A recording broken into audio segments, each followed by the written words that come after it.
The slap came without warning, not loud enough to echo, but sharp enough to silence the room. For half a second, time froze inside the diner. The old man didn't fall. He didn't shout. He just blinked once, slowly, as if his mind was making sure what had happened was real.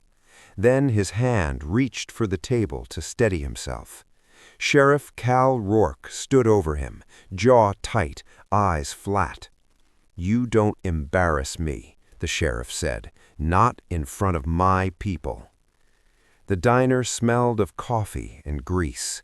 Forks hovered midair. No one spoke. The old man's name was Elias Mercer, 72 years old, widowed, retired, the kind of man who paid in cash, tipped fairly, and never raised his voice. For 20 years he had eaten breakfast at this same booth, same order, same quiet nods to the staff. He had learned long ago that in a small town like Dry Creek Valley, survival depended on knowing when to speak and when not to. This time he had spoken, not loudly, not rudely, just truthfully. "You charged me twice," Elias had said, holding the receipt, "and last week, too." The sheriff had been sitting 2 booths away, laughing with a contractor who owed him favors. The moment he heard that sentence, the smile left his face. Mistakes made by the town never stayed mistakes. They became disrespect. "You calling my cousin a liar?" Rourke had asked, standing up. Elias had looked up at him calmly. "I'm calling this wrong." That was enough. The slap followed. Now Elias eased himself back into the booth. His cheek burned. Somewhere behind his eyes a dull ache bloomed. He adjusted his glasses, one arm bent slightly out of shape. "I didn't mean trouble, just wanted it corrected," he said quietly. Rourke scoffed. "Men your age should learn when to keep their mouths shut." There it was.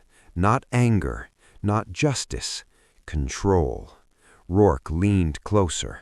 "You think because you've lived long you're owed respect?" Elias met his eyes, steady, unafraid. "I think respect tells you a lot about a man," he replied. Another silence fell, thicker this time. For a heartbeat, it looked like the sheriff might swing again. Instead, he straightened his jacket. "Finish your coffee, then get out. And next time, remember who keeps this town running." He walked out, boots heavy against the floor. Only after the door closed did sound return. Someone coughed, a chair scraped. The waitress approached with shaking hands. "I'll fix the bill," she whispered. "I'm sorry." Elias nodded, grateful but not surprised. He paid, left a tip anyway. Outside, the morning sun felt too bright. He sat in his truck for a long moment before turning the key. His hands trembled, not from fear, but from something older, memory. Dry Creek Valley hadn't always been like this. Once it had been quieter, kinder, before power settled into the wrong hands and stayed there too long. Elias had watched it happen year by year. He had also raised a son here, a boy who asked too many questions, a boy who hated bullies, a boy who learned early that silence was sometimes safer, but never free. That boy had left town decades ago. Elias had encouraged it. Some people were meant to stay and endure. Others were meant to leave and become something sharper. He reached into the glove box and pulled out his phone. The screen lit up with one name he rarely touched, not because they were distant, because bringing that world back into this one had consequences. He stared at the diner in his rearview mirror, at the door where no one had followed him, at the town that had watched and looked away. Then he made the call. When his son answered, Elias kept his voice calm. "I'm fine," before being asked, but something happened. There was a pause, not confusion, attention. "The sheriff," Elias continued. "He lost his temper." Another pause, longer. "He hit you," the voice on the other end said, not a question. Elias closed his eyes. Yes. The silence that followed wasn't empty. It was dangerous. And for the first time since the slap, Elias wondered whether staying quiet all these years had been a mistake. Because some men didn't come home to make noise. They came home to make things right. Before we continue, let me ask you something. Where are you watching from today? Which city and state?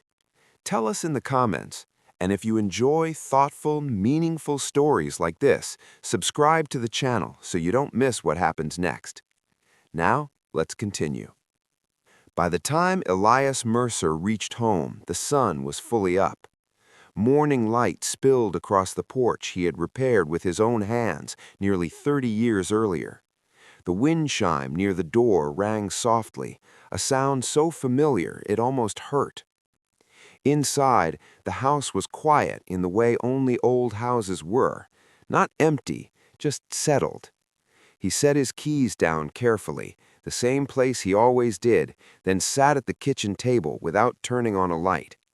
The slap still burned, not on his face, in his chest. Dry Creek Valley hadn't always been ruled by fear. When Elias was younger, the sheriff was a man people trusted. Disagreements happened, sure, but never humiliation, never public cruelty. That changed when power stopped changing hands.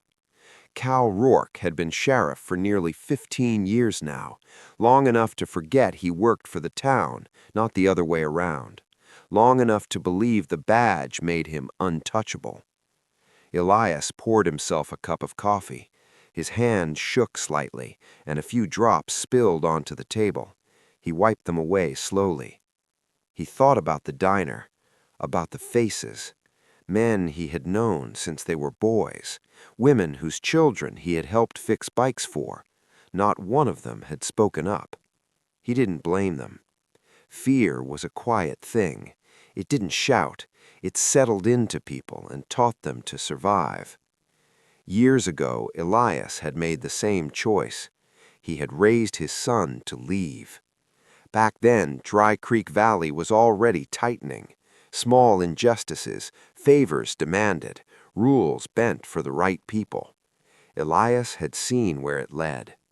So when his son was offered a way out, a chance to train, to learn discipline and structure far from here, Elias hadn't hesitated. "Go," he had told him. "Don't come back until this place can't touch you." His son listened. Too well. The phone call from earlier still echoed in his ears, the controlled tone, the promise behind it. Elias stared at the wall clock as it ticked steadily forward. Time did not freeze here. It moved whether you were ready or not. By mid-morning, word had already spread. That was the way of small towns. A neighbor stopped by under the excuse of returning a borrowed ladder. He didn't mention the diner, but his eyes did. Another man waved from across the road, then quickly looked away. Around noon, the sheriff drove past the house. Slowly. Elias watched through the window as the patrol car rolled by, tires crunching gravel. Rourke didn't look over. He didn't need to. The message was clear. "I know where you live." Elias felt something then, not fear, but clarity. This wasn't about a receipt, or breakfast, or a slap. It was about reminding everyone who decided what was allowed. The afternoon passed quietly. Elias worked in the garage, sorting old tools, his mind elsewhere. Every sound outside made him glance up. Near sunset, a car pulled into the driveway. Not a patrol car, a plain, dark sedan. Elias didn't move right away. He waited until the engine shut off, until the door opened, until footsteps approached the porch, measured, unhurried. A knock followed, firm, respectful. Elias opened the door. His son stood there, older than the last time Elias had seen him, broader shoulders, eyes sharper. He wore simple clothes, nothing that announced authority. That was what made it unsettling. They looked at each other for a long moment. "You shouldn't have come," Elias said finally. "I know," his son replied, "but I did." They sat at the kitchen table, the same one Elias had just been at hours earlier. His son listened without interrupting as Elias described the diner, the receipt, the slap. When Elias finished, there was silence again. Different this time. "He does this often?" his son asked. "Yes." "And people stay quiet?" "Yes." His son nodded slowly, as if confirming something he already suspected. This town doesn't need noise, it needs light. Elias studied his son's face. "Be careful," he warned. "Men like him don't lose gracefully." His son met his eyes, calm, certain. "I didn't come to fight. I came to finish something that started a long time ago."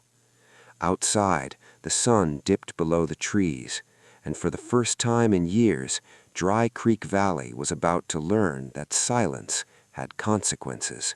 Sheriff Cal Rourke woke up in a good mood. That alone should have worried him. He stood in front of the mirror, buttoning his uniform, practicing the same expression he wore every morning, calm, confident, unquestioned. The town needed to see that face. It reminded people where order came from. By the time he reached the station, the day felt routine. Coffee on his desk, a few reports waiting, nothing out of place, until his phone rang. Rourke glanced at the screen, a number he didn't recognize. "Sheriff Rourke," he answered. There was a pause on the other end, then a measured voice, polite, professional. "This is the county legal office," the voice said. "We're calling to inform you that several complaints were filed this morning." Rourke frowned. "Complaints?" "Yes, sir. Multiple. Formal statements. Witness-backed." Another pause. "About what?" Rourke asked. "Abuse of authority, public misconduct, intimidation." Rourke felt a small tightening in his chest. "That's ridiculous." "We'll be requesting your body cam records from the past 60 days and your financial disclosures."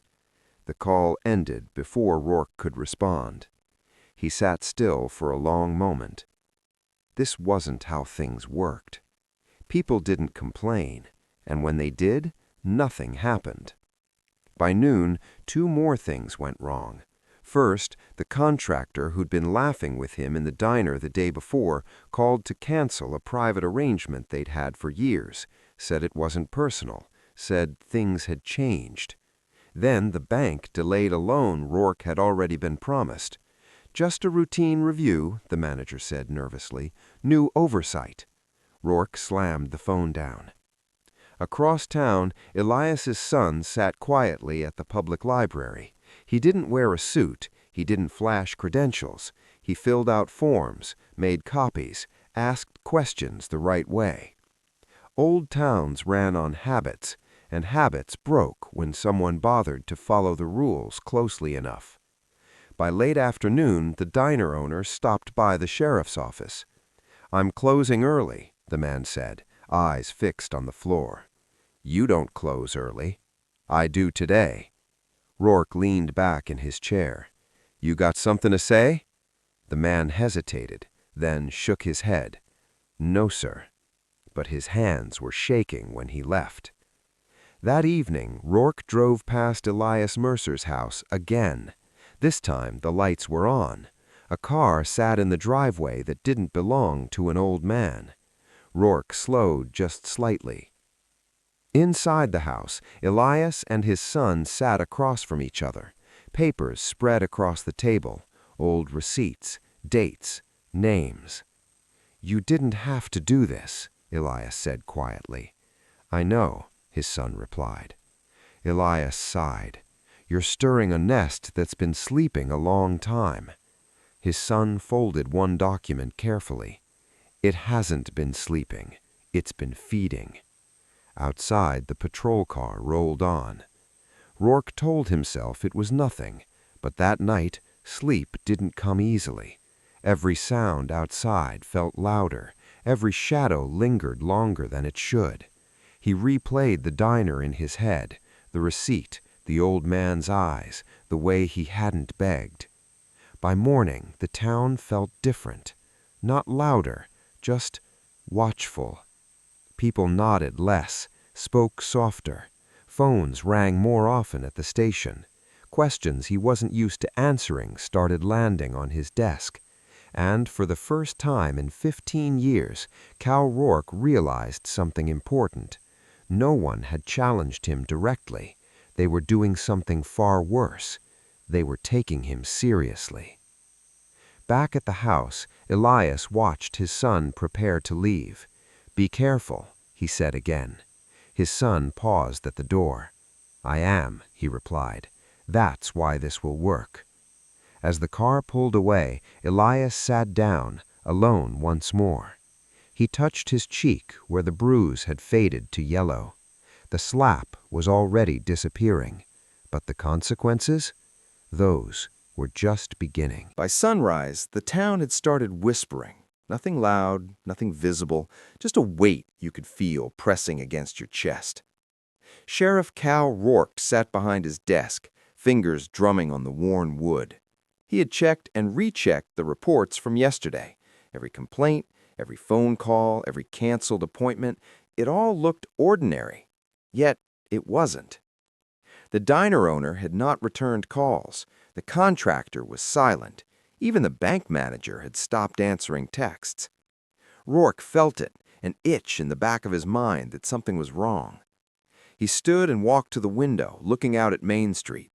People moved slower today, eyes down, hands in pockets, conversations cut short when he passed. And then it hit him. They weren't afraid of him. They were cautious, watching, waiting.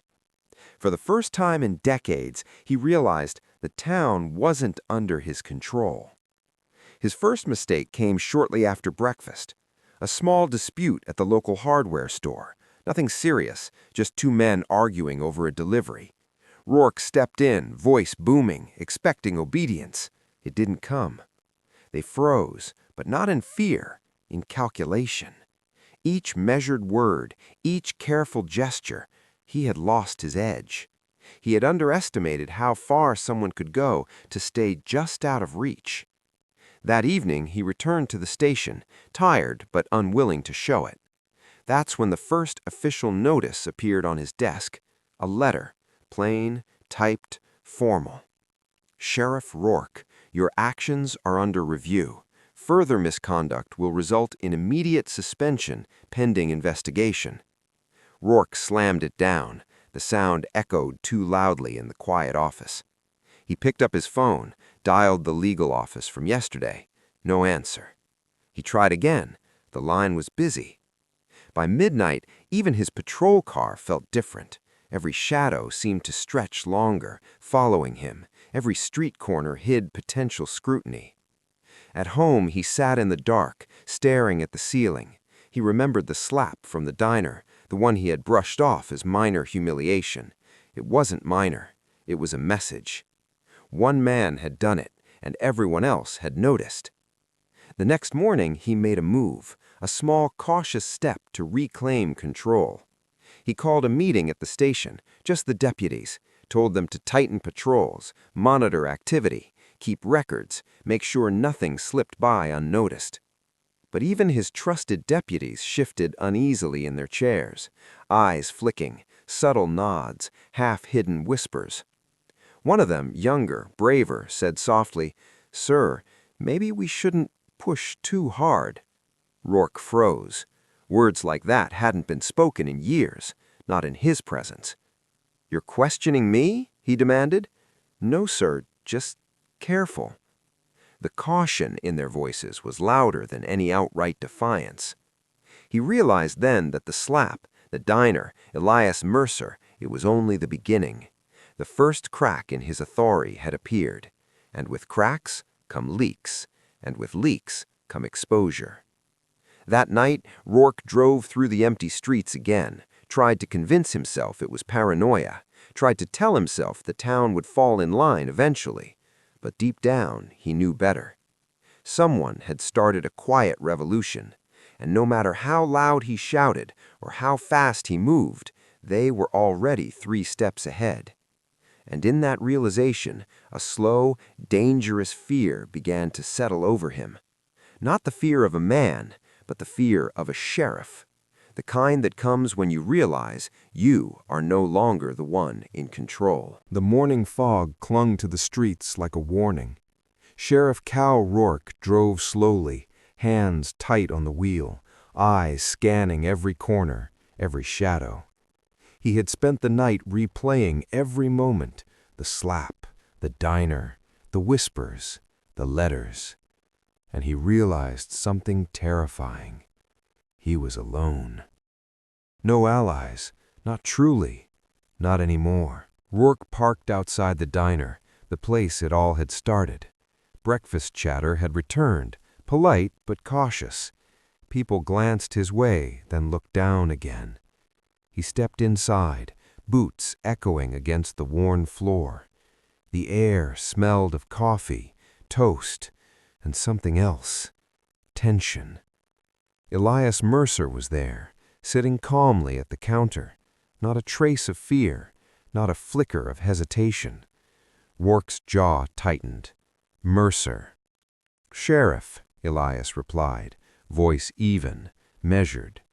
"I think it's time we talked." Rourke slammed his hands on the counter. "Talk? After yesterday? After you—" "You mean the slap?" Mercer interrupted, calm.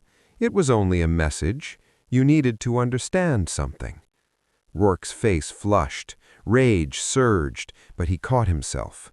He had been outmaneuvered before, yes, but he could still end this. He could still assert control. He reached inside his coat. Mercer didn't flinch, didn't move. "Back off," Mercer said, almost gently. Rourke hesitated. Something in Mercer's steady gaze froze him. Not fear, authority. Not the sheriff's authority. Mercer's. The diner grew silent, as if the walls themselves were holding their breath. Then the door swung open. The townspeople, dozens of them, entered. Not angrily, not with weapons, but with unwavering eyes. They had watched, they had waited, and now they were done watching silently. Rourke's pulse raced. Every instinct screamed, fight, command, assert. But it was useless. Every whisper, every look, every small act of rebellion had built to this. The town had already decided. Mercer stood, slowly, deliberately. He didn't need to raise his voice. His presence alone carried the weight of inevitability. "You've ruled with fear for too long," Mercer said, "and fear is fragile." Rourke opened his mouth. Nothing came. The townspeople encircled him, calm, resolute. Not a single act of defiance, not a single shout, just quiet, unyielding unity. Rourke felt the walls close in, the same walls he had imagined the night before, only now it wasn't paranoia, it was reality. For the first time in decades, he felt powerless. And then he understood. The slap at the diner, the subtle resistance, the letters, the quiet whispers, it had all been preparation, shaping the town into something stronger than his fear. The sheriff's chair behind the counter felt like a throne he no longer deserved. Elias Mercer placed a hand lightly on the counter. "It's over, Sheriff. Step down. The town doesn't belong to fear. It belongs to people who care." Rourke's fists unclenched, slowly, trembling. He looked at the faces around him, the faces of people he had underestimated, ignored, or humiliated, and he realized control had never been his to hold. With a heavy breath, he stepped back. The room seemed to exhale with him. The sheriff's fall wasn't loud. It wasn't dramatic. It was quiet, uneasy, like the fog outside, lifting to reveal a new day. And as Rourke walked out into the sunlight, he felt it. The weight of fear had gone. The town was alive again, and the people, finally free, looked toward the future.